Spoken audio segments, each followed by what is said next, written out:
Sanjawa General Masaimabu General Apobia Patain Jango Sati Pojo Sano Pia Pidi Kima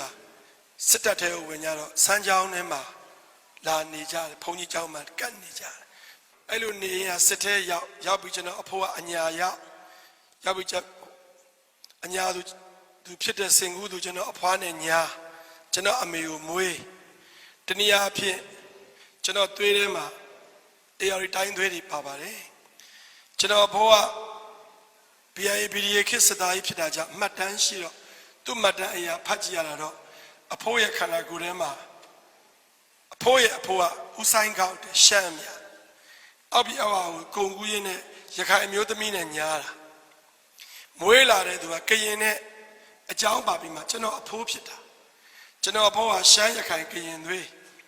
General Poa Talkways or Lisupium Lamadibu, a General Ame, General Pia to wear Pecalo, Yorabe,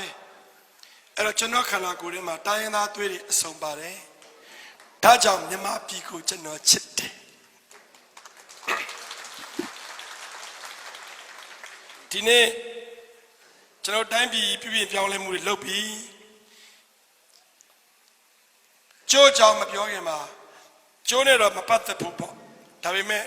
General Zaga, Nangamia, Piogan Biba. Sabah cited down to Ujitiauka. 2 years ago, down there, machine, Sabah Zidigu, Lennes Sopido, maybe more Chepelate. Oh, now Nerekale, Nyai Nerekaliaro,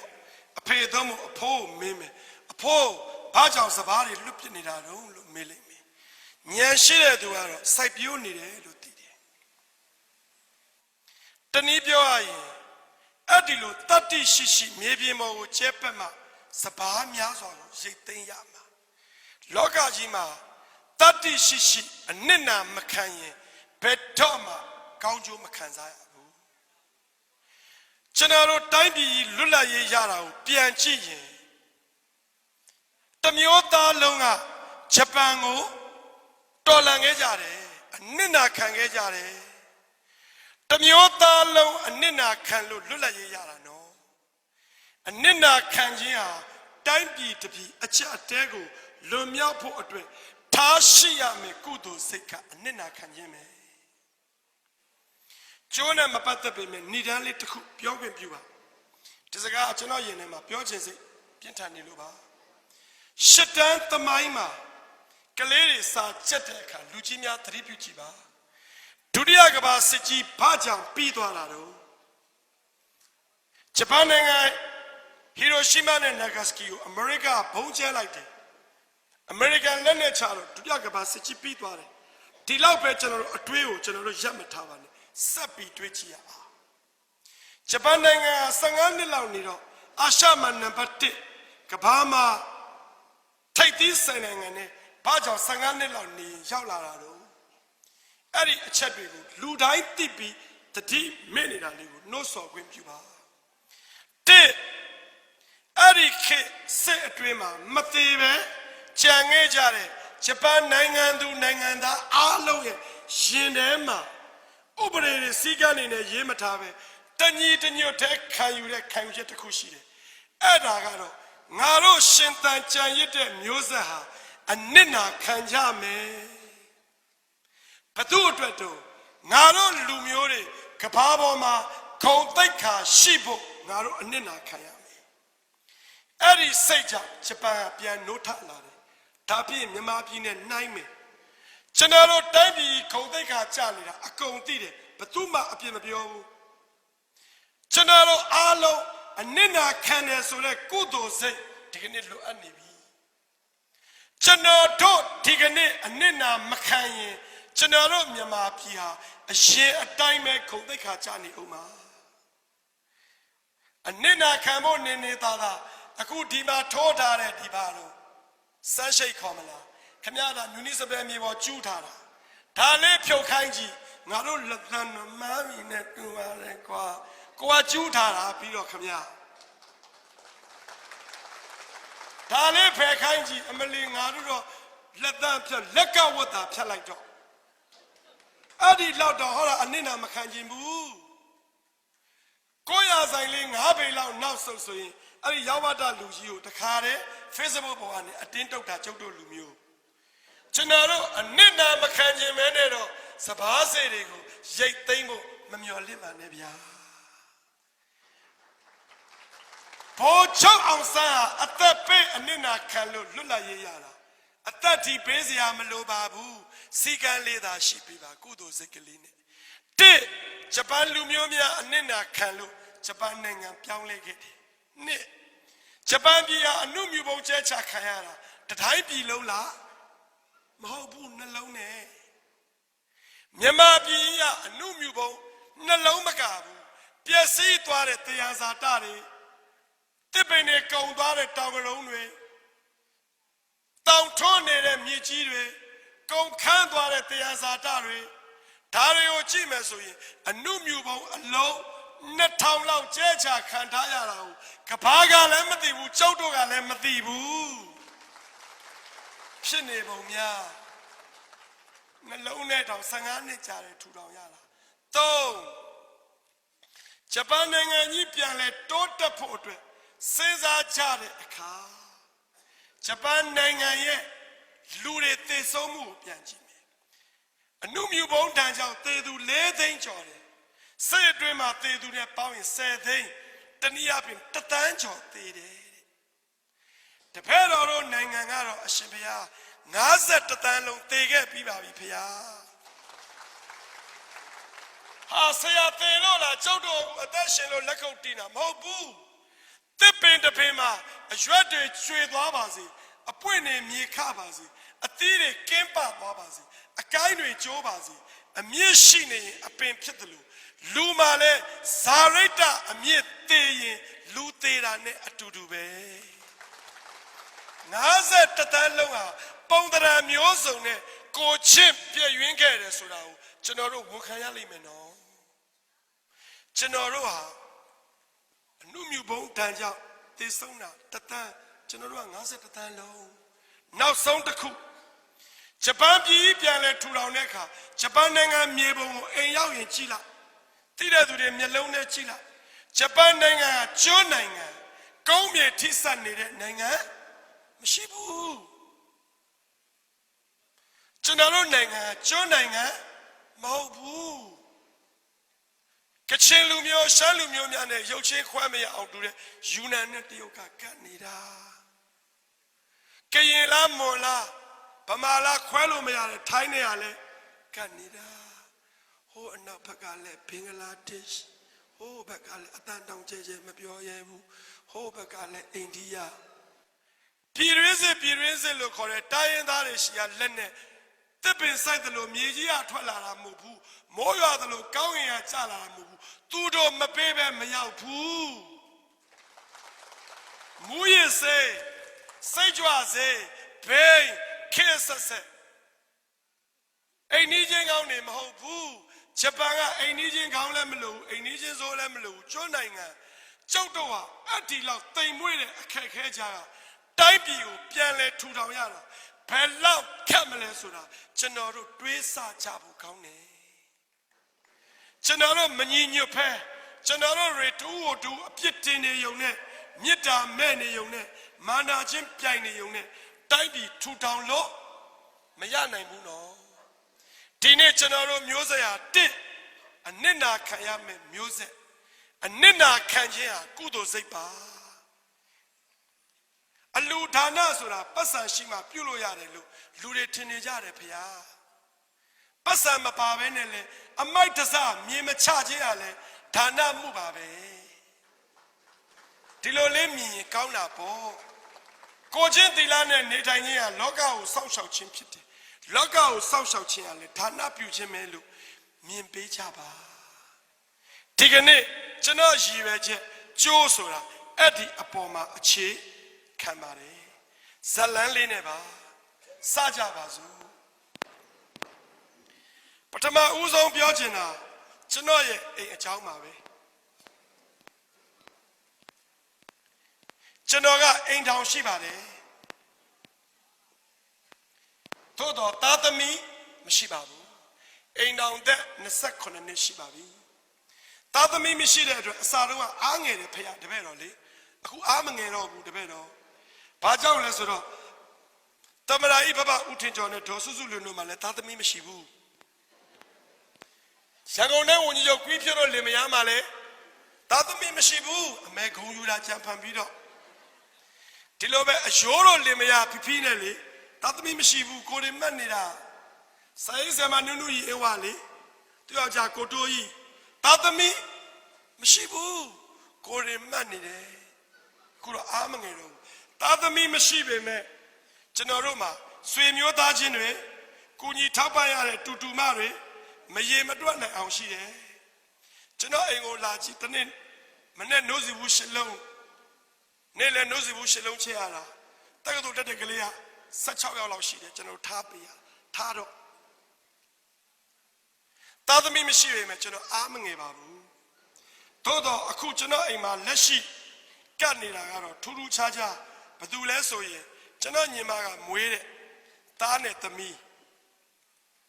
ကျွန်တော်ညီမကမွေးတာအဲ့ဒီသားနဲ့သမီးကသမီးကြီးလေးကအခုတော့6တန်းသားလေးကတော့အခုတော့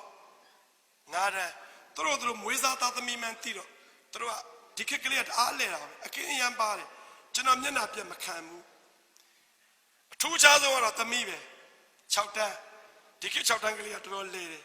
ညအိတ်ခါနေရင်ကျွန်တော်ကိုသူကအိတ်ခါနေတိုင်းပန်းလေးကိုသူကိုယ်တိုင်ကျိုးလေးနဲ့တီးပြီးတော့ပေးတတ်တယ်လူပန်းလေးပေးပြီးကျွန်တော်သူကြော့တယ်သူပေးတဲ့ပန်းလေးကိုကျွန်တော်လည်းမျက်နှိုးတော့ကျွန်တော်ခေါင်းရင်းကတန်ပန်းလေးမှာချိတ်ထားတယ်အများကြီးပဲပန်းလေးတွေခြောက်ပေမဲ့သမီးချစ်တဲ့စိတ်ကြောင့်ဒီပန်းတည်တဲ့ကျိုးလေးတွေကိုကျွန်တော်ကလွတ်မပြည့်ရဘူးတနေ့တော့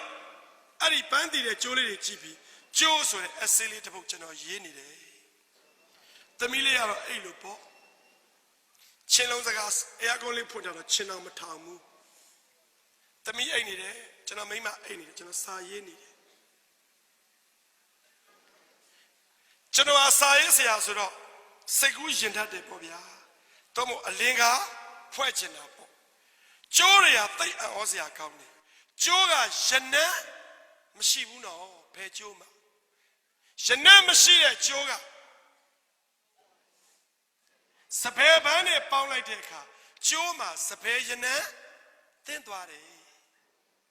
ရနံ့မရှိတဲ့ကျိုးဟာခရီးနဲ့ပေါင်းလိုက်ရင်ခရီးရနံ့ရတယ်ရနံ့မရှိတဲ့ကျိုးဟာရွှေပန်းငွေပန်းနဲ့ပေါင်းလိုက်ရင်ရွှေပန်းငွေပန်းရနံ့ကလေးရတယ်ကျွန်တော်ဆက်ပြီးစဉ်းစားတယ်လူငယ်တို့မင်းတို့ဟာရနံ့မရှိတဲ့ကျိုးဒါပေမဲ့မင်းဘသူနဲ့ပေါင်းတယ်လဲမူတည်တယ်နော်မင်းအယက်သမားနဲ့ပေါင်းရင်မင်းခန္ဓာကိုယ်မှာမင်းသမိုင်းမှာအယက်နဲ့နေဆွဲလာလိမ့်မယ်မင်းတို့ပေါင်းတဲ့သူပေါ်မူတည်တယ်မင်းဘယ်အလုံးလောက်တယ်လဲပေါ်မူတည်တယ်အလုံးလောက်တယ်ဆိုတာပတ်စံတစ်ခုတည်းရှာတာမဟုတ်ဘူးနော်အလုံးလောက်ချင်းကြောင့်မင်းဘယ်လိုလူဖြစ်တယ်လဲဆိုတာကိုလည်းအလောက်ကဖော်ပြတယ်နော်ပတ်စံရတိုင်းပြောမနေနဲ့အဲ့ဒီအလုံနောက်မှာမင်းဘယ်လိုလူဆိုတာလူတွေသိတယ်နော်ဒီနေ့လူတချို့ကပတ်စံနောက်ဖယ်လိုက်တယ်ကိုဘယ်လိုလူဖြစ်သွားတယ်ဆိုတာမစင်စားတော့တခိုးတထေးအဖြစ်နာမည်ကျော်တော့တာပေါ့ကျိုးပါလောကကြီးမှာကျိုးကရနံ့မရှိပါဘူးရနံ့မရှိပေမဲ့သူပေါင်းတင်းတဲ့ပုံမှာမူတည်ပြီးကျိုးဟာရနံ့ဆွဲတယ်လို့ပဲပြည်သူဟာကျိုးဖြစ်တယ်အောက်ချုပ်သူများပန်းဖြစ်တယ်ခွေးသေးဖမ်းနဲ့ပေါင်းရင်ကျိုးကလည်းခွေးသေးရနံ့ထွက်ဖို့ဝန်မလေးဘူးဆိုတာသိဖို့ကောင်းတယ်နော်ကောင်းမွန်တဲ့အစိုးရအောက်မှာကောင်းမွန်တဲ့ပြည်သူတရားဖြစ်ဖို့ပြည်သူကဝန်မလေးပါဘူးတနစ်မပြေသေးဘူးနော်ကျွန်တော်တို့တော်တော်လေးရန်ကုန်မြို့ကြီးတန်ရှင်းလာတယ်ဒါတောင်မှဖတ်ချက်မှာပတ်စံတပြားမှာမရှိပဲတိုင်းပြည်ထူထောင်တဲ့တနစ်တောင်ဒီလောက်တည်ငြိမ်သေးရင်အခုလာမဲ့ဧပြီနောက်ပိုင်းကိုချီကိုလက်ကိုဖတ်ချက်ပြဒီတဲ့အများကြီးလောက်ပြပါလိမ့်မယ်အခုကျွန်တော်တို့ကအားမလို့အားမရနဲ့လက်သန်းအဖြတ်စောမှာဆိုလို့ပါနော် ကျွန်တော်တို့တွေစဉ်းစားကြပါဦးပြည်သူဟာကျိုးအစိုးရဟာပန်းဖြစ်တယ်ဒီလိုပဲခေတ်ဆက်ဆက်ကိုကျွန်တော်တို့ပြန်ကြည့်ပါခေတ်တိုင်းမှာပြည်သူဟာကျိုးတပွဲနေခဲ့တာပါကိုတည်တဲ့ပန်းပေါ်မှာမူတည်တယ်ဒါတော့ပန်းတည်တဲ့ကျိုးလေးတွေကိုကျွန်တော်ကြည့်ပြီးစဉ်းစားနေတာအဲ့ဒီအချိန်မှာသမီးလေးကတော့အိတ်တာပေါ့ဗျာတရှူးရှူးနဲ့ကလေးဆိုတော့သူအိတ်နေတဲ့အချိန်မှာကိုသမီးမျက်နှာလေးကိုကြည့်ပြီးစိတ်ထဲတော့ကျေနပ်တာပေါ့သားသမီးပေါ်ထားတဲ့တာယောစင်အကြီးဆိုတာကျွန်တော်သတိပြုမိတယ်အဲ့ဒီလိုကြိုးကြောင်စဉ်းစားရင်းနဲ့ငယ်ငယ်တော့စွန်လွတ်ဖူးတဲ့စွန်ကြိုးလေးကိုပြေးပြီးတတိရတယ်ကောင်းကင်မှာတက်နေတဲ့စက္ကူစွန်ကလေးဟာရှစ်လုံးနဲ့စွန်ရဲ့ကြားမှာဘာရှိတော့ကျိုးကလေးရှိတယ်အဲ့ဒီကျိုးကိုမခိုင်ဘူးလို့မထင်နဲ့တော့လေတိုင်နှုံးရှိနေတဲ့လေကိုစံပြီးစက္ကူစွန်ကိုကောင်းကင်ပြောင်းဒီကျိုးကထိန်းထားတာကျိုးကိုတင်းလေလေစက္ကူစွန်ကလေးဟာအမြင့်ကိုတက်လေလေပဲလူတွေကိုစက္ကူစွန်လို့မြင်လိုက်ပါမယ်လူတယောက်အမြင့်ကိုတက်တယ်ဆိုတာကျိုးပေါ်မှာမူတည်ပါတယ်စာရိတ္တဆိုတဲ့ကြိုတင်းလေလေတမိုင်းကြောင်မြင့်လေလေပါပဲစာရိတ္တကြိုပြတ်သွားတဲ့ခေါင်းဆောင်တချို့ကတော့လူတွေရဲ့ခြေနှင်းဘက်ပေါ်ကိုရောက်ပြီးစုကတ်တွေအောက်မှာတမိုင်းတွေစုပ်ပြဲကုန်တော့တာပါပဲဗျာကျိုးဟာပညာဖြစ်ပြန်တယ်ပညာဆိုတဲ့ကြိုတင်းလေလေစက္ကူစွန်နဲ့တူတဲ့လူဟာအမြင့်ကိုရောက်လေလေပါပဲဒီကနေ့ဒီဘိုးချုပ်အောင်ဆန်းဒီကနေ့ဒီသူ့အကြောင်းပြောနေရတာကျွန်တော်တို့ဘိုးချုပ်ကကိုချင်းတီလာနဲ့ပညာကြိုးကြောင့်ဒီကနေ့ဒီအမြင့်မှာရှိနေတာပေါ့တချို့သောခေါင်းဆောင်ဆိုသူများနာမည်တက်မပြောပါဘူးစက္ကူစွန်နေပါသို့တော့ကျိုးပြတ်သွားတဲ့စွန်ကလေးတွေအဖြစ်သမိုင်းမှာတော့မှတ်တမ်းဝင်သွားပါပြီဗျာနောက်ထပ်ခေါင်းဆောင်ဆိုသူတွေအဲ့ဒီသင်ခန်းစာကိုယူတတ်ဖို့တော့လဲလိုသဘောဗျာကျိုးမပြတ်စေချင်ပါဘူးလူငယ်တို့ကိုလည်းပြောချင်တယ်မင်းတို့ဘဝအမြင့်ကြီးကိုတက်ချင်သလားစာရိတ္တဆိုတဲ့ကျိုးကိုတင်းတင်းလေးထားပေးပါအလှတရားဆိုတာအလင်းရောင်ရှိမှမြင်ရတာကျွန်တော်ဝတ်ထားတဲ့တိုက်ပုံပြောင်းနဲ့ကျွန်တော်ဝတ်ထားတဲ့အင်ကြီးအဖြူရောင်ဝတ်ထားတဲ့ပစိုးကမွန်ပစိုးအနီရောင်လေးမြင်ရတာပေါ့မီးပြတ်သွားရင်မမြင်ရတော့ပါဘူးပြောချင်တာကတော့အလှတရားဆိုတာအလင်းရောင်ရှိမှမြင်ရလားကိုချင်းတရားဆိုတာအလင်းအမောင်ကာလဒေတာမရွေးဘူးအလင်းအမောင်အောက်မှာခံစားလို့ရတဲ့အလှတရားနဲ့အလင်းအမောင်မရွေးသင်ပြတ်နေတတ်တယ်ကိုချင်းတရားတို့ဘာရွေးကြမလဲခန့်ညံ့ခေါင်းဆောင်တွေကတော့စီးစိမ်ဥစ္စာဆိုတာကိုရွေးသဘောဗျာ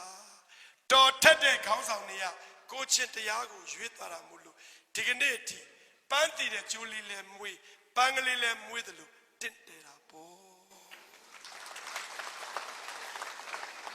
ဒီကနေ့တက်ကြီးပူဇော်ပွဲကျွန်တော်တကယ်ချင်းဇော်ကြီးဆိုတာရှိတယ်သူသမီးလေးကကျွန်တော်ရှိရနေ 4D လား 5D လားမသိဘူးအဲ့ဒါနဲ့အောင်တာအောင်တော့အခမ်းပွဲကြီးကျင်းပါတာအောက်ထပ်မှာသူ့အိမ်ကနှစ်ထပ်တက္ကသိုလ်တက်တော့သူ့အိမ်ကကျွန်တော်စားအိမ်တောက်အိမ်မို့လို့ခင်းတယ်အခမ်းအနားကြီးပြည့်တဲ့ဒီကျွန်တော်မပြန်ဘူးသူ့အမေပေါ့ကျွန်တော်သူ့အမေအန်တီဆိုအပေါ်တက်ပြီးခရောတော့သူ့အမေကကျွန်တော်ခရောတဲ့အခါငိုးရှာတယ်ဘာလို့ငိုတာလဲဆိုတန်ရောစင်ကြိုးကြောင့်ငိုတာငါသားတွေငါမြည်တွေကငါ့ကိုမချစ်ဘူးတဲ့ကျွန်တော်ကပြောရတာပေါ့ချစ်ပါတယ်လို့ချစ်ပါတယ်အဖွားရဲ့လို့ချစ်ပါတယ်အန်တီရဲ့လို့ငါပြောမယ်တဲ့တက်ကြီးပူဇော်ပွဲပါလို့ပါ လူငယ်တွေကိုသတိပေးချင်တာတနည်းအားဖြင့်ကလေးတွေရဲ့အဖေတွေကိုပြောချင်တာအိမ်မှာအဖိုးဘွားတွေကိုတန်ဖိုးထားတတ်အောင်လို့ပြောချင်တဲ့စကားပါဆယ်ရန်ဖြေတဲ့အခါဂုံတုမတ်ကဘယ်လောက်တော့80ပေါ့သိပ္ပံဆိုရင်မြန်မာစာဆိုရင်85မှတ်ပေါ့85မှတ်ရဖို့80ရဖို့ကလေးစူးစမ်းတဲ့အခါဂုံတုထွက်ရင်အမေတွေဖေတွေသိပ်ပြောတာသို့တော့ကိုယ့်အိမ်ကကိုယ့်အမေငုတ်တုတ်ကြီးအသက်80ကျော်ဂုံတုထွက်နေတာကြသတိမရဘူးဂုံပြုတ်ဖို့သတိမရဘူးစကားများသလေးနားလေးသလေးနဲ့ညှိုညင်တာကြုတ်တော့လူတယောက်မှမော်တော်ကား3စီးရှိကောင်းရှိမယ်တိုက်ခန်း3-4ခုရှိကောင်းရှိမယ်အိမ်မြေစိန်ရွှေအများကြီးရှိကောင်းရှိမယ်အိမ်တိုင်းမှာအသက်80ကျော်တဲ့အဖေအမေမရှိဘူးနော်ယရနာဆိုတာမင်းနေကြတယ်ကိုသားသမီးကြဂုံတူးထွက်လို့ဂုံပြူတယ်ကိုအမေအသက်80ကျော်ပြီးအသက်ဂုံတူးထွက်နေတာကြတော့တန်ရောစင်ကျိုးပြတ်ပြီးအိမ်အပေါ်ဓာတ်မှာပြစ်ထားတာခမည်းတော်ပြောရပါအောင်မယ်ဒီမှာနာမှုကူညီရေးဆိုလို့စိတ်တော်မစိုးနဲ့ကျွန်တော်နာမှုကူညီရေးအတင်းမှာအလုံးလုံးလို့သိတာကျွန်တော်じゃဆရာမန်းလည်းသိတော့အမေရိကတိုင်ပြောကြတာအန်တီတာလိမ်မာသွားပြီလို့အခုဆိုရင်ပရိုက်တာအတင်းမှာအလုံးလုံးလို့ဆိုတော့နှခမ်းလေးမဲ့ပြုံးလေးပြုံးနေအဲ့ဒီကလေးရဲ့မိခင်ကအတုပသာရေချိုးပေးတာပါတော်တယ်ကျုပ်ဖြစ်အခါကြီးရဲ့ကြီးလဲရေချိုးမပေးပါဘူးတဲ့ဒီသားများအတုပချိုးသတိရလားဒီအမေကြီးငုတ်ကုတ်တာမချိုးဘူးတေမှာချိုးပေးမယ်ကောင်းလားမသိဘူးတဲ့အိမ်ရမိဘကြပြစ်ထားတယ်ဖယားရောက်ွက်ကြပရာဟိတာနဲ့အိမ်ကြတပြက်စီတစ်ချက်မလဲဘူးအဲ့ဒါလူတွေကတပုံကြီးခက်နေတာအိမ်ကိုတန်ရောစင်မရှိဘူးထားတော့ကျွန်တော်စကားပြန်ကောက်မယ်စွန်မာလဲစွန်ကြိုးရှိတယ်လို့နောက်ထပ်ကျိုးတစ်ချောင်းကတော့ဖျားဝဲတွေမှာရှိတဲ့မိုးပြန်ပူပေါင်းကျွန်တော်သမီးလေးကမိုးပြန်ပူပေါင်းသိတ်ချိုက်တာကျွန်တော်မိုးပြန်ပူပေါင်းကျိုးလေးကိုရေးနေအဲ့ကျိုးမြင်တော့စာဖွဲ့မိတယ်မိုးပြန်ပူပေါင်းကိုခြီထားတာဘာကျိုးတော့အချီကျိုးလေးပေါ့အချီကျိုးလေးနဲ့ခြီထားတော့မိုးပြန်ပူပေါင်းလေးကမတ်မတ်ကလေးပေါ့အောက်မှာလည်းအလေးကလေးဆွဲထားတော့ကျွန်တော်ကြည့်တယ်တနေ့ကျအဲ့ဒီမိုးပြန်ပူပေါင်းလေးကကျိုးပြတ်ပြီးလွတ်တော့သမီးကဘာဖြစ်တော့ကလေးဆိုငိုမှာပေါ့ကျွန်တော်ကြည့်ပြီးအတွေးလေးရတယ်မိုးပြန်ပူပေါင်းကိုမလွတ်မြောက်အောင်ခြီထားတာဘယ်သူတော့ကျိုးဗျာမိုးပြန်ပူပေါင်းလည်းလွတ်မြောက်သွားရောမိုးပြန်ပူပေါင်းနဲ့အတူတူလွတ်မြောက်သွားတာလေကျိုးပဲသူများကိုမလွတ်မြောက်အောင်ခြီနှောင်ထားတဲ့သူဟာကိုတိုင်လည်းမလွတ်မြောက်တတ်ဘူးဆိုတာမိုးပြန်ပူပေါင်းကိုခြီတဲ့ကျိုးအပြာနေတယ်အဲ့ဒါကိုအမေတော်အောင်ဆန်းစုကြည်ကမြင်တယ်သိတယ်တွေ့အောင်ကြည့်တယ်လူတို့ကမကြည့်ဘူးဒီလူတွေကိုခုထိအရေးမယူသေးဘူးလားလှုပ်လိုက်ရင်ပြီးတာပဲအဲ့ဒီလိုသွားလှုပ်လို့မရဘူးလေသူတို့ကိုကျုပ်တို့ခြီလိုက်ရင်ကျုပ်တို့ကိုယ်တိုင်မလွတ်မမြောက်ဖြစ်သွားမှာပေါ့သူတို့ကိုလွတ်မြောက်ခွင့်ပေးလိုက်ခြင်းဟာကျွန်တော်တို့လည်းလွတ်မြောက်သွားခြင်းပါပဲဒါကြောင့်မာမာနတွေအာဃာတတွေနေရာမှာမေတ္တာနဲ့အစားထိုးခိုင်းတာအမေရဲ့သစ္စာတရားပါသူ့ကိုမုန်းနေတာသူ့ကိုမေ့မရတာနဲ့အတူတူပဲနော်ချစ်နေတာကမှမေ့ချင်မေ့အောင်မယ်မုန်းနေတယ်ဆိုတာအိမ်မက်ထက်ထိပါရတဲ့လွှမ်းမိုးစိတ်ငါသမီးတို့ရဲ့နင့်ကိုငါမုန်းတယ်လို့ငငယ်တော့ကပြောရင်လေကျွန်တော်ကောင်းမလေးတွေကနင့်ကိုငါကြည့်မရဘူးလို့ပြောရင်သိချင်တတ်တာပဲဘယ်ကြည့်ရမှာလို့သူတို့အမြဲကြည့်နေလို့ပေါ့နင့်ကိုငါမုန်းတယ်လို့ပြောရင်သိကြတယ်မေ့မရဘူးလို့ပြောတာနဲ့အတူတူပဲလောကကြီးမှာမိုးပြန်ပူပေါင်းနဲ့ကျိုးလိုပဲမိုးပြန်ပူပေါင်းကိုလွတ်မြောက်ခွင့်မပေးသေးတဲ့၍ဟုတ်ကဲ့ကျိုးကလည်းဘယ်တော့မှမလွတ်မြောက်ပါဘူးဒီတဲ့စမ်းကြဲတဲ့ကျိုးတွေရှိပါသေးတယ်ဆရာစောကြီးကကျိုးနဲ့ပတ်သက်လို့ကြပြလေးတွေရေးဘူးတယ်ဗျ1936မှာရေးတာထိုးတော်ကျိုးချော်လို့သွားအမဲအိုးအမြင်ကတ်တယ် Ashwinapa Siazoji Solo Genaro Any domo a so beatico chopo a me domo a poa palodo and the palino achijoli tome but my ozo pasatego te shedwalide got really so like a lady achijoli or chumbio a paulino tote a tachiro lega do messiga mo and the pane achijoa lue blue say achijo domo and the papa will say a me how can taking a pidu piogene General Yan so that Messia Mombi Cogent last with a lega down it all democracy so that and the pa Kanakana Luenida Chokto Pina Lemo Cogent laga let down democracy so that and the party they are over the Somo so that you Tolo Peya Maro General a tree the Mamulu Jury Senzara a 2 sons of Joaro got the Milipo Tare Jube General Yajada in it, Mimatari, 2 Mamatimu, a Maria Tario, Popitawas and Shippy, a Peria Tamilio, Pochitensura, Houchin, Home. General Tane Tamina Salushi, Tamilio Pochitalobe, Pajalera Matiu, General Ajimo Buno, Tuma Ajinle, Naima Yere the Chinshi, Tugo Sore. Now be trained Rabule Soletine. The Miliali, Manechaldog and Domo Aya wing and the Chile so kind of I the Chile so be too jolly or popopi, Janotayare. To lend it to me, Hanet the Migra, Kujanat to me, to a Kuzo Sanis and Nelautoshi, Luya to Roitwane Vivia. I'll be Zitaris or English Salivato, Lenalia, what do a tole ballet to patate. Nenet to now kind to take Machaito a cook. Time I the chain to a meso kind. Piogena, Tadami bought Tayos in you. Kate Tama Tambota Pito movement, Yaswapia. Let the chain about the thing, Parami pitching it, Parami Shinji. Don't men, ya, Jaji go lappy, the Chakalichida, Yato de Yagula, Yahula Gula. Pibalabia. Yaula Ojirano, one Luebi Mamuere a pay. Talio 1,000 the Chakalichibi, Chagan letter lao, Tadami 1,000 Chide, Chanole Edilu Nimapo. The military did the change. Poly less Carapia, a lule supiabiase. Sete Pola Luma. Naima Yira. Metila canwe, Paka Keva me, Pian Shiga, Pianga Pianga ye, Mocho Choso Potam the Ming ye, A Paroque, Johnny, Kaile me, A Yaga no ye, Jow Dwaya o me. Messi metagwe, a melalaro, Messi me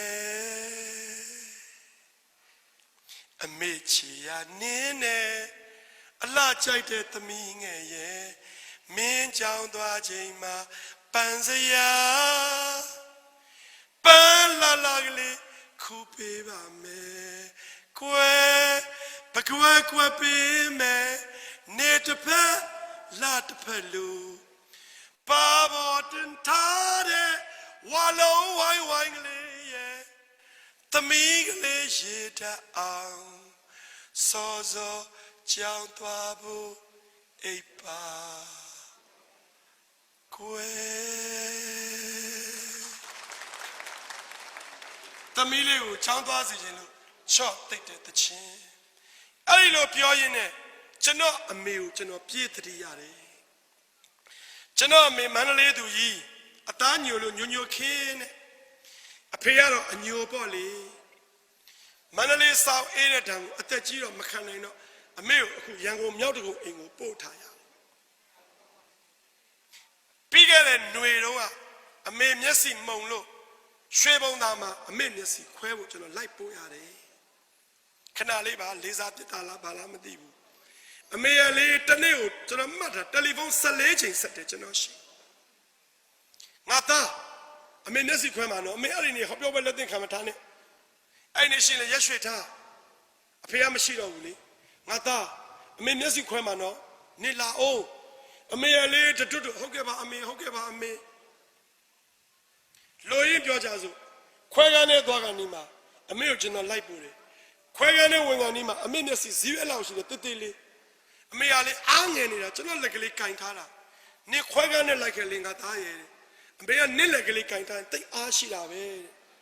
အော်အသက်ကြီးလာတော့အမေကကျွန်တော်ပေါ်ထားတဲ့တန်ရောစင်ကြိုကျွန်တော်မြင်တယ်ခွဲကန်းနဲ့ကျွန်တော်လိုက်လို့မှမရတာအမေပြန်ထွက်လာတော့မျက်စိပတ်တီးအိုးလို့မျက်စိတစ်ဖက်ကတော့မျက်မှန်ကြီးနဲ့အမေကျွန်တော်ပေါ်ထားတဲ့တန်ရောစင်ကျွန်တော်အမေပေါ်ထားတဲ့တန်ရောစင်ကိုကျွန်တော်မြင်တယ်ဖြစ်ချင်တော့ပြီးခဲ့တဲ့ຫນွေတော့အမေတော်ဆန်းစုကြည်လည်းမျက်စိခွဲတယ်ဆိုတဲ့ကျွန်တော်ကြားရတော့ကျွန်တော်အမေကိုကျွန်တော်ပြေးတည်ရတယ်အမေတော်ဆန်းစုကြည်ဟာတန်းပြည်အထွတ်ထိန်တော့ဘယ်နိုင်ငံသွားသူလက်ခံတယ်စင်ကာပူကိုသွားပြီးမျက်စိခွဲမယ်ဆိုပျော်ပါကြိုးဆိုမှာစင်ကာပူမှာမဟုတ်ဘယ်နိုင်ငံသွားရတယ်ဒါပေမဲ့အမေတော်ဆန်းစုကြည်မြန်မာပြည်ဆရာဝန်ကိုသူယုံတယ်ပြီးခဲ့တဲ့ခေတ်တုန်းကတော့ဗမာပြည်ဆရာဝန်တွေယုံမယုံတော့မသိဘူးစင်ကာပူကိုသွားတာတော့အချိန်ချင်းပဲပြပအာကိုပစိန်ရို့သူတို့လောက်ပြောတာမရှိစေးသွားကူနိုင်ငံသားကြီးပဲဒါကြောင့်မှတ်ထားပါလေးကျရင်သတိထားတော့အမေတော်ဆန်းစုကြည်မျက်စိခွဲတော့ကျွန်တော်အမေမျက်စိခွဲတာနဲ့ပြင်းမြင်ပြီးအမေတော်ဆန်းစုကြည်မျက်စိခွဲတဲ့အချိန်မှာသူ့သားလေးနှစ်ယောက်သူ့ဘေးနားမှာသူရှိစေချင်မှာပဲမိခင်နေရာကကိုချင်းစာဖခင်ဆိုတာဝမ်းနဲ့လွယ်မွေးတာမဟုတ်ဘူးနော်မိခင်ကဝမ်းနဲ့လွယ်မွေးတာပိုတရိယာမှာပေါ့မိကလေးတောင်အဖိုးကချစ်သေးတာဗျာဖိုက်ကြီးနဲ့လွယ်မွေးထားတဲ့အမေကသူ့သားတွေပေါ်ချစ်တတ်မယ်ဆိုတဲ့ကိုချင်းစာစိတ်ကိုတော်စိတ်လေးတစ်စိတ်လောက်ဝင်ရင်ကိုကျွန်တော်ကျင့်တတ်ပါပြီသူမြည်လေးချတဲ့လို့ချစ်လိုက်တာဟိုကမိခင်လေးစာနာစိတ်ကလေးပြောချင်တာပါအပြစ်ပြောတာမဟုတ်ပါဘူးဒါပေမဲ့အမေတော်ဆန်းစုကြည်ဟာသူ့သားနှစ်ယောက်ကိုတန်ရောစင်ဖြတ်နိုင်တယ်ဖျားဒါတာမန်ပါရမီရှင်တို့မလုံနိုင်တဲ့အလုံမျိုးကိုလှုပ်တာကြောင့်အမေတော်ဆန်းစုကြည်ကိုကျွန်တော်အချိန်ချင်းဥညွတ်လက်အုပ်ချမိတယ်ဖျားရှင်ကိုတော်မြတ်ကြီးကဆုံးမတော်မူတာကိုတပည့်တော်ကြားနာမှုပါတယ်ဖျားမေတ္တာထားရမယ်မေတ္တာထားတာတောင်မှကိုယ်ရင်ဝယ်သားအပေါ်မှာထားတဲ့မေတ္တာမျိုးဖျားရှင်ကိုတော်မြတ်ကြီးဟာရာဟုလာအပေါ်မှာထားတဲ့မေတ္တာမျိုးစัจ java လာတိုက်တစ်တောင်းလုံးအပေါ်ထားနိုင်တယ်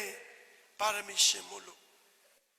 ဒီကနေ့မေတ္တာရှိပါတယ်ဆိုတဲ့ကျုပ်တို့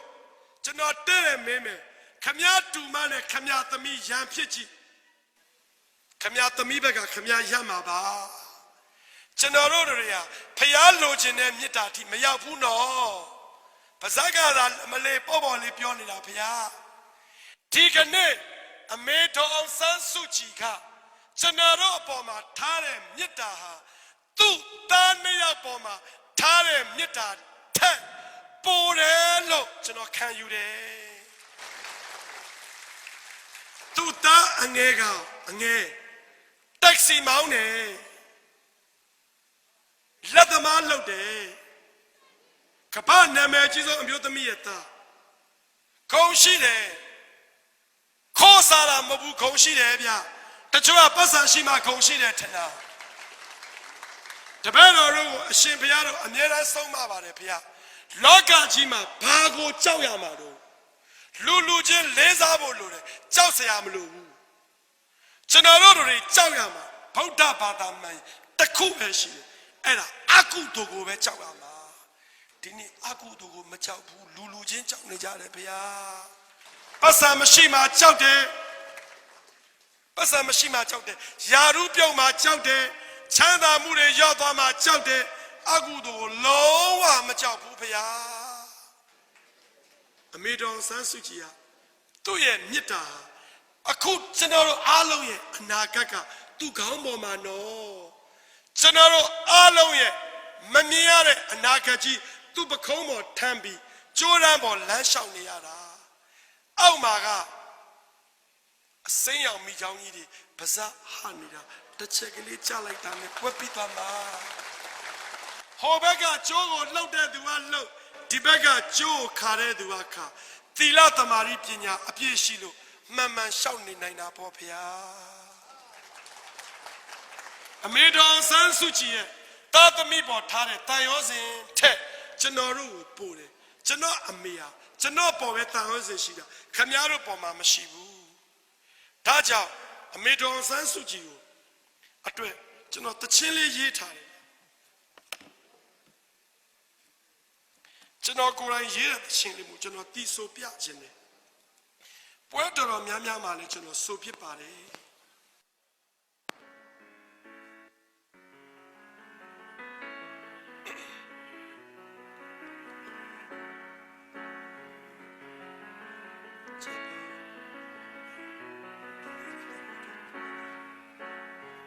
စေရတူငွေခယူတပြေနုရနဲ့ပြည်တော်စုကိုတီထောင်ပြုမယ်ညီနောင်စုရရဲ့တမဏိမမေကြောက်ရွံ့ခြင်းမှာကင်းဝဲစေဖို့အလံမလဲအငုခဲပန်းပန်းမြေ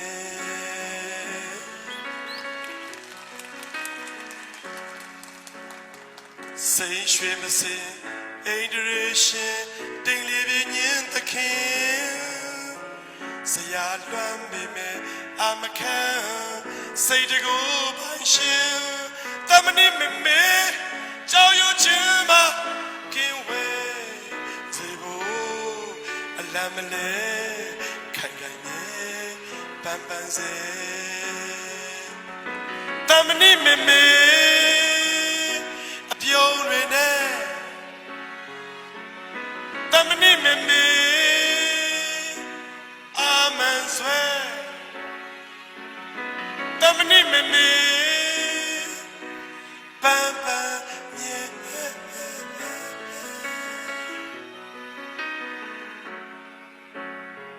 မာယာမမြသာနာတနာညာတာရလေသူပကာတနာမချုံမာနမဟုတ်စာသမကုံသူ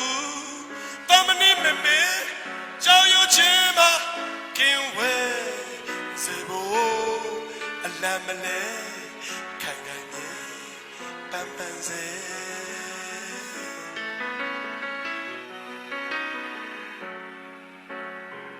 စိတ်ရွှေမစင်အိန္ဒြေရှင်တိမ်လေးပြင်းရင်သခင်ဆရာလွမ်းပေမဲ့အမခံစိတ်တကူပိုင်ရှင်တမဏိမမေကြောက်ရွံ့ခြင်းမှာကင်းဝဲစေဖို့အလံမလဲအကုခဲပန်းပန်းမြေအလံမလဲခိုင်ခိုင်မြေပန်းပန်းစေ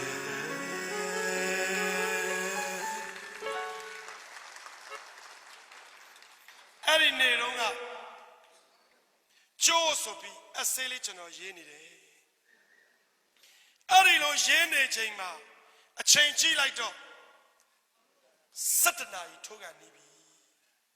တညာလုံးဘယ်သူမှမရှိဘူးအတင်းရုံးကကလေး5 6အောင်နဲ့ကျွန်တော်ပေါ့အလောင်းကအပေါ်ထပ်မှာကဲဟုတ်ပြီအဲ့ဒီအလောင်းလေးကိုအလောင်းပြင်မယ်ဆိုတော့ရေချိုးရတာပေါ့ဗျာ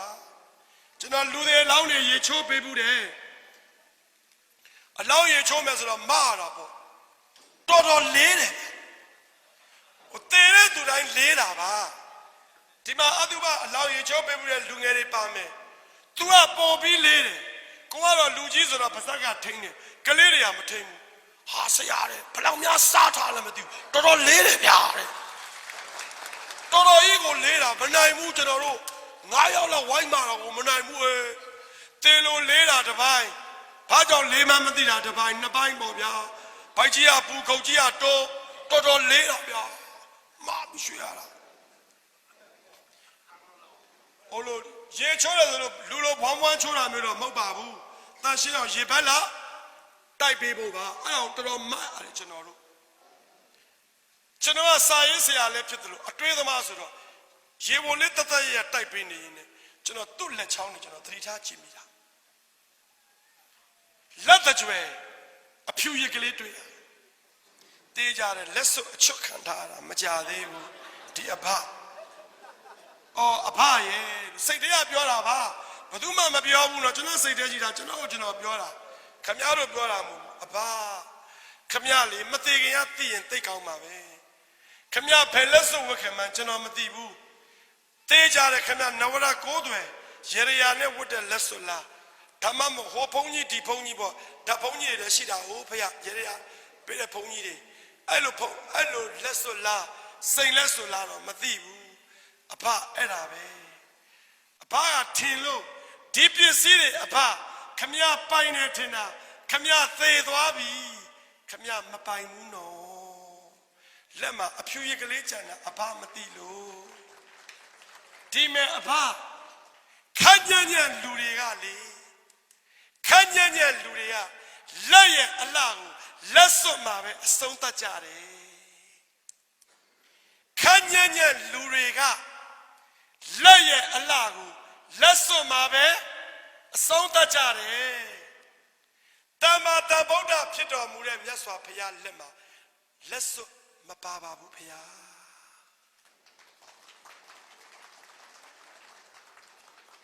ပါမောက္ခချုပ်ဆရာတော်ဘုရားကြီးရဲ့လက်တက်တော်ကြီးပါပြီလက်စွပ်မပါပါဘူးအဲ့ဒါကြမြင်အောင်မကြည့်ဘူးစိန်လက်စွပ်ဝတ်ဖို့ကြတော့ကိုယ့်ရဲ့လစာနဲ့ဘယ်လိုတွက်ဘယ်လီနဲ့မှမဖြစ်နိုင်တဲ့လက်စွပ်ကြီးဝတ်ပြီးကိုအရိဏဒါနလှုပ်ထားတာကိုလူရှိမရှက်မကြောက်ကြွားကြသေးတယ်ဖေဟာလက်ရဲ့အလားလက်စွပ်မှာအဆုံးမတတ်ဘူးဘောချုပ်အောင်ဆန်းလက်ကိုကြည့်လက်စွပ်မရှိပါဘူးဒါပေမဲ့ဘောချုပ်လက်လောက်စက်တည်ရှိတဲ့ဘောချုပ်လက်ကျွန်တော်တော့မတွေ့ဘူးသေးတာအမှန်ပါပဲမောကုတ်ဆရာတော်ဘုရားကြီးကဟောကြားတော်မူပါတယ်ဘုရားအသေးမဥခင်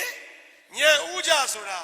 လောကုတ္တရာဘက်ကကြည့်တစ်မျိုးလောကီဘက်ကပဲကြည့်ပါရစေဘိုလ်ချုပ်ကအသေးမဥခင်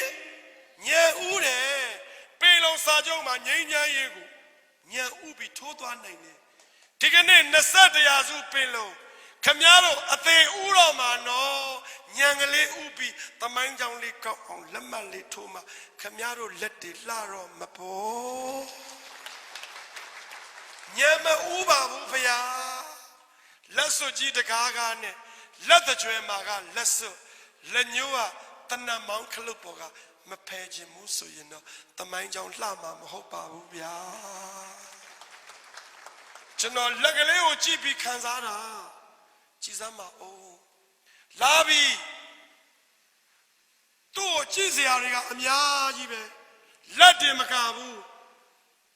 မိတ်ကပ်တွေပါလေလူပေးရသေးတာအလောင်းဆိုတော့ပြင်ရတာပေါ့ကြုံမလားမသိဘူး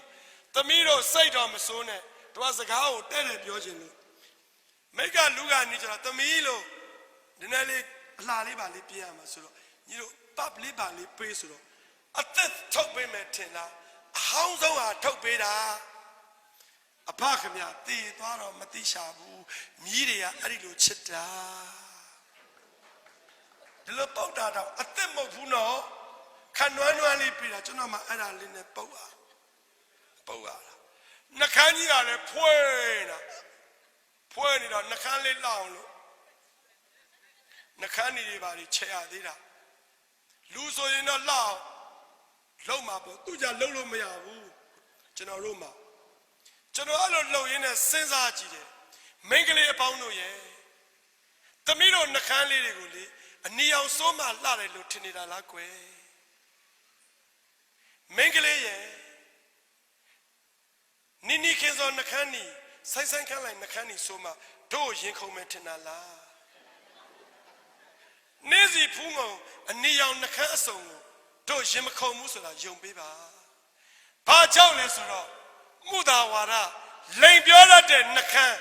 Pay Yao Meshishi, Do Jimakona, to Mamava Gua Nakaya allow Luria, Naka, Jamba Mabe, a song touching Yari. A man Zagago, Mapioya, Nakan, Payao Sotata, Dambo Mashiba with the Miro ye. Maya Shin Nakan, and Niao, Tomanano, Minale Pipa. Nakani Soyan and Sari Puenida. Bamboni Bari Poyene. Oh, Mengaledo ye. Allah Apago, Luria, Megalo Tinidare Pia. John Jalo Biobiasi. The Bero Ali, the Bero Town Ali, Piobure, Ludicho, let Piobure. Capabo, Allah's old Budula. The job of the Sia Mima Boy, Sia Nelunim, Mopu. Sia and Mapo, Mopu. Don't Sansuchino Bioreka, Maopulo Ramanimu, Mahote Bulutan. Capabo, Allah's own Pocuaro. Tama Tambota Chito, Yasa Pia, Pia. Galeria, Sinji P, Sia Mimulo Lari, Arikitoa, Tapone, Pachikala Mashibe, Lamambalo Tidado. Meno Senzaji, Ala Gonoma Pareli, Kileta, Kinseno Mudalo Pare, Kileta, Kilinale on Biome, Loba Toda Moa, Ata Mana, Eta, Miseria, Manalo, Wundo, Alari Mashida, Pioda. Loba Chile Mina Lamla Mayoyi Toda Twati like Malabu the Cho Mathilu Nyana Loba Nyana Adina Tana Yakwajine Nyana Panati Pata Yakwajine Divide Popola Pelolo Lamaro Kile Tasura Loba Toda Moa Kili Nyanaga Lali Pojo Sam Nyana Lama Po Loba Doda Machina, Penia Yo, Logina Messina Machibu Taja Bojo Yana Lada Pamokayo Serapia, Ola Babi, Serapia, Login, Countless long sound only, Kali, Lowly Chipitino Yeneli, Sedema Tamuli Kazar, Serapia Dijama and take on my way. Tama Serapia Ichira, Messidema Cheti Shide, Loba Doda Moha Mapabu, Kirita Gilly Lali, to me. Laji Mikaku Amakubane, Manali Pelai Palahe, Atali Pelai Palahe, Tigane, the mind town Laji, Luelueli, Lobari Show, Dodari Show, Mohari Show, Manari Show.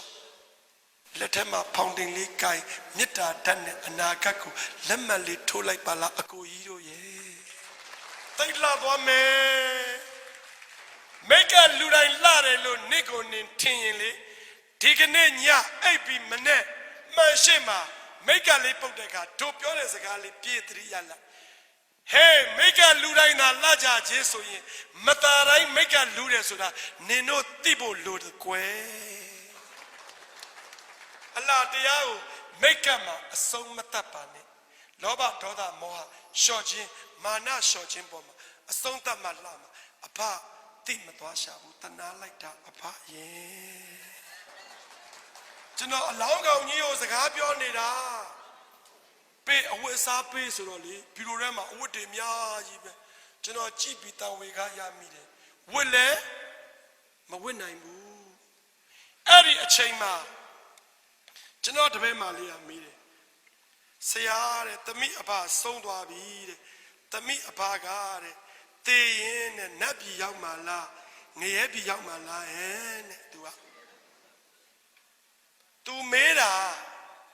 a papa Piedwabi, they dwabi, a part they dwabi surore, the me a paga, Nabigo Yamala, Nebigo, Yamala, Piopia Zama. Allow me, Nebioa, she was how I told Nebi. Eh, Nana Pepioda Malelo. Tabi men up put a start the potion. ရဲတဲ့သူကတော့လူတူဦးလာပုံမြင်နေတဲ့မှာကာလီဓာတနဲ့ဘောဇဘီရင်ကြီးတို့အပြန်အလှန်ပြောတဲ့အခန်းမှာဆရာဖတ်ဖူးတာတော့ရှိတယ်တအိမ်လုံးကရှိုက်ကြီးတငယ်မငိုဘူးနော်အော်ဆရာတိတ်ကောင်းတဲ့အဖသေးတဲ့အခါအားလုံးကအော်သေးတယ်ဆိုတဲ့သဘောလောက်ဖယ်ထားတာမြည်လေးဖြစ်တဲ့ကျွန်တော်တပည့်မှာတော့မျက်ခွန်လေးမိုးလို့ဒီတော့သမီးရဲ့အဖတည်သွားပြီလေသမီးရဲ့အဖတည်တဲ့အခါလူတွေဘလောက်ငိုကြတယ်လဲဘလောက်ပြောကြတယ်လဲသမီးလိုက်အကဲခတ်ဖို့သမီးအဖကိုလူဘယ်နှယောက်ကလွမ်းဆွတ်တယ်လဲဘယ်နှယောက်ကခြေကွဲတယ်လဲဘယ်နှယောက်ကဝမ်းနေတယ်လဲလူများစွာကဝမ်းပန်းတတာဖြစ်သလားဒါကိုကြည့်ပေါ့သမီးအဖအသက်ရှင်သန်စဉ်တုန်းကလူတွေရဲ့ကဲ့ရင်ခံရသူလားလူတွေရဲ့ချီးမွမ်းခြင်းခံရသူလားသမီးစဉ်းစားပေါ့ဆရာလည်းတတ်အပ်တော့မပြောနိုင်ဘူးငါသိရင်လည်းဖယ်ရောက်မယ်ငါမသိဘူးကြံရစ်သူလူများစွာကသူတို့ရင်ထဲမှာရှိတဲ့အချစ်တက်အမုန်းတက်နဲ့ငါ့ကိုနေရာတနေရာပေးချလိမ့်မယ်ဒါဆိုရင်သမီးအဖအတွက်သမီးဝမ်းနေလိုက်တာတဲ့ဘာကြောင့်ဝမ်းနေမှန်းတော့ကျွန်တော်မသိဘူးသူ့မြီးလေးကလူထဲမှာနေတော့သူ့အဖအကြောင်းကောင်းကောင်းသိတယ်လေဆိုကြပါတော့အလောင်းကောင်ကြီးဟိုရွှေ့ဒီရွှေ့ပစ္စည်းတွေဖိနာလေးမှာထောင်ထားတဲ့ခေါက်အိတ်ကြီးအကြီးပဲအဲ့ဒီခေါက်အိတ်ကတံမိုးကတော်တော်ဈေးကြီးတယ်ခေါက်တံလေးတွေကခေါက်ရိုက်တဲ့သူ့အဖလေးကိုစောင့်ကြည့်နေတယ်အဖခမရအခုတော့ဘယ်သူမှမရိုက်နိုင်တော့ဘူးနော်ခေါက်တံလေးတွေလည်းဝတ်ချလို့ပျော်နေတဲ့အပြုံးလေးနဲ့လှမ်းကြည့်နေတယ်ဓာတ်ပုံကြီးကတော့ဟီးနေတာပဲအပေါ်မှာတော့ပန်းတွေပေါ့ဟုတ်ပါတယ်ပန်းဟာရနံ့ရှိတယ်လို့နာမည်ရလည်းပန်းလိုပဲရနံ့ရှိပါတယ်ပန်းတို့ရဲ့ရနံ့ဟာလေကိုစံပြီးမွေရိုထုံးစံမရှိပါဘူးသို့တော့ကိုချင်းတီလာဆိုတဲ့ရနံ့ကတော့လေကိုစံယုံမြမကအရက်၄မျက်နှာမကအရက်၈မျက်နှာမကအရက်၁၀မျက်နှာကိုပါတင်းပြန့်စေတာဟာကိုချင်းတီလာဆိုတဲ့ရနံ့ပါပဲသမီးအဖေကိုကြိုက်တဲ့လောက်ပန်းတွေတင်အဲ့ဒီရနံ့ကလေကိုမဆန်ဘူးသမီးအဖေရဲ့ကိုချင်းတီလာကသာအရက်၈မျက်နှာကိုတင်းပြန့်စေမှာသမီးအဖေရဲ့ကိုချင်းတီလာသမီးအတိဆုံးနေမှာပေါ့ဆိုတော့အဲ့ကျတော့သမီးလေးကရှိုက်ပြီးငိုတယ်ဝမ်းနေပြီးငိုရှာတယ်သူ့အဖအကြောင်းသူအတိဆုံးလေဖဏလေးစီတဲ့အခါမှာအံ့ဩစရာပဲဖဏ300ရန်တရံကတော့ဂရိဘာဖဏအပေါ်မှာစိန်ဝင်လေးတွေစီထားတယ်ဂရိဘာဖဏတော့အစိမ့်ရင်ရောင်ကလေး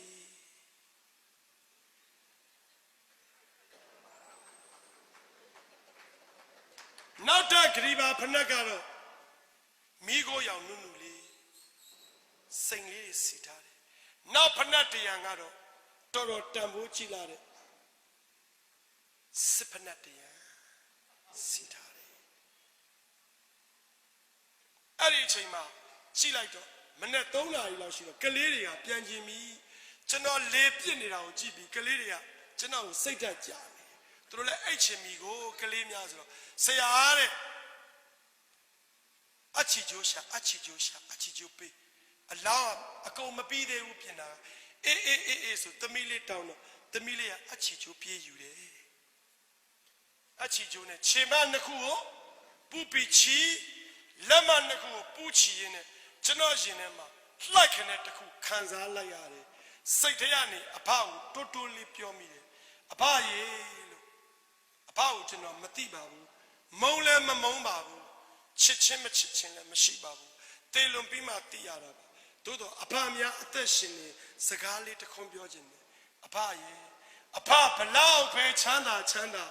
သေရင်ရွှေကြိုးနဲ့ခြေမကိုမချီပါဘူးအဖရေသေရင်လက်မနှစ်ခုကိုလည်းပူပြီးငွေကြိုးပလတ်တီနမ်ကြိုးမချီပါဘူးအဖရေတရောင်းစားပဲသေဘယင်ကြီးပဲသေခြေမလက်မကိုချီတာဟာ Achi Jobabe, Apaye. The Temin Tete, Singetabe Tete, Yaujabe Tete, Maimabe Tete, Pedube Tete, now so a Chikaya Maka, Achi Joba. Gogo Chandare Subi, Powente Mamimane, Chanda Jingo, a taper shishi Chanda, Daipi Lo Adeniarima, Lu like Dalai Pala, Apaye. Said the Samako Mumobu, said the Macau Samako Mau, Apadoye, Nabo Lebo Law, Daipi Turang Jima, Japan Dina Sore, General Daipi you, Aparo Paisanari, Lupi like Sama. Alawa, Bravo, so Lako Dio Maka, Lao Chipi, Aparo, Napi, my general, Tapi like my no. Now so, Cheman Lemao, Achijobe Pamali. Aparo Dama, Mashire Boani, Tilo Amiai Shirebo, Jaudedabe, Go Tadami Mimile, Tukon, Tu Ane, Chanda, Josagwili, Pibala, Paja. Cause Shapoda season bomber, Lubian Lunian, Lubiori Piao, Tachinale, Apaye, Turogo, Josa Queen Pay like Pa. Shogan Queen Pima, Time Apa. Chigan Gen to yin down, no man needed chigan, Don be piala chiga, a show mabonye, Matubu, Kayishe Piane, Neka, a Jopopi, Tane, Apaye. Naji to yin down. Inemang waiting Nane, Nietema shitting na, a show marble Matubu apaye. Nietema needing naga, a show poppy, Mare. Loga yima, Jonkan Giale, Tama Jinzulatia, a part of a media tari, music, tempe like Pao apaye. Saint Swing we contraca, the gate, a show Mamazi Babu. Lu like Pala, Dan like Pala. Time be Martini, Amiaji, Muicheri, Luan Nideli. General Mamonda Babu, Todo General Chich Mare. Chikwili General Yajimare. Chema Nachango, Poop, Chibi, General Pia Alama. Miglia, 2 million, General Debemalia, about it like Boyne, Sakata Computer. The me about since I. The me are Apio Mamma who pool, Palo, the me about Tijari, Napi Yapuro, Malueba Busaya, ye. General Ambia Yoda Chima, General Tamilia, such a navy, Menangana. General Pedwa the Lay, made a mirror, General Pego Tari, a child, Atubasi Tari, a champion, to Apiore. Pepe Yechola own it. Aduba, Yoga Buri Pala, Ume, clear kid me, a chome, to a made a good Luigi like a lila, to a Luigi, a double out done, in other on a mea. Pepe the Chila, Nelare, Pepe the Chile, or to the apple, part of the Pepe Matina in the wood. Genotomia, Geno Thema to a solo, to the Kalezo Kalidripo, does it Pipi Matina in the wood? Tamio Mimelo, Pipi Nabi Yamana, Nabi Yamana, Kaliaro, Pita Devia, Tamilia, the cornet, Pepe de Lotion, or Tamia Nabi Tama, body, Luriara Pepe Natam, let me bet my lady, Tamia Pepe Nabi Tama, Janetri Benatama, Mati wood, Jano Satama, Adi a great dignity when I did. Tamile Tayo, General Machina Poo. Pidu Amia General Pena Tamilesura, General Jinko Zwane, Dignity Joe Sure, a Changa Ligo, we Mia Chim Pipare. General Camiaro, Turo, Teja Pale Ome, Pedu Tete, Pepana Sisi, Tenyango, Tuame,